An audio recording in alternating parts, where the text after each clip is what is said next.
Wow, it's 1920s Razor. Wow! Howdy doody there, everyone. My name is Howdy, and I would like to start by saying I hope this looks a little bit better.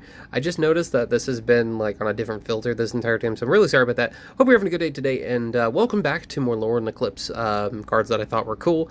These are my personal favorite cards. We're doing blue today, so if you enjoy that, please consider commenting, liking, and subscribing, and let me know what your favorite commander from this set is, please. I'd really be interested. So let's get into it, as there are a lot of cards. I forgot to mention that. Going in no particular order, we are starting off with Sunflock, a 9-cost elemental creature, which is a 5/5.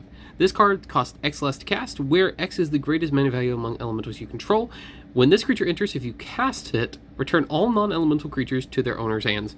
This is a board wipe in its own, and you can get this thing for 2 mana if you cast it. That is very, very good. I feel like this card's gonna, well, maybe minus the creature limitation. I still feel like this is a good card. Next up is Champions of the Shoal, a 4-cost merfolk soldier for 4/6.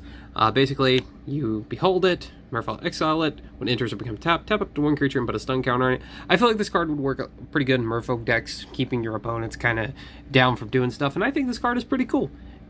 Next up is Disruptor of Currents, a 5-cost merfolk wizard, 3/3. It has flash, it convokes, and when it enters, return up to 1 target non-land permanent to its owner's hand. Again, this is a good removal piece. It has flash, you get a creature, and you can return a non-land permanent, which is pretty good in certain formats. Commander is the only one I can think of, though. Next up is Harmonized Crescendo, a 6-cost instant with convoke. At choosing creature type, draw a card for each permanent you control of that type. And now, I misread this card. I thought it said just each permanent of that type. I misread that. But this card still can be really good in decks that are playing, around a certain type. I feel like this card is going to be pretty good. A good slot for a lot of decks. But only if they're in blue. Next up is Mirror Form, a 6-cost instant. Again, just like the last one. This card reads, each non-land permanent you control becomes a copy of target non-aura permanent. This could be good in, just like I said, the decks that are playing around a particular type, and you want to have a card that does a lot of effects. Maybe like...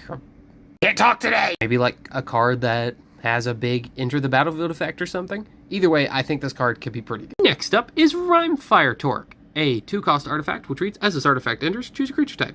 And when a permanent enters control of a chosen type enters, put a charge counter.